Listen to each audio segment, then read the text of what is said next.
Thane railway स्थानकाजवळील Thane बस स्थानकाची दुरावस्था झाली आहे।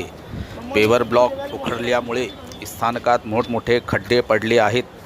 भिवंडीकडे जाणारे प्रवासी सावलीची व्यवस्था नसल्याने उन्हात ताटकळत उभे असतात।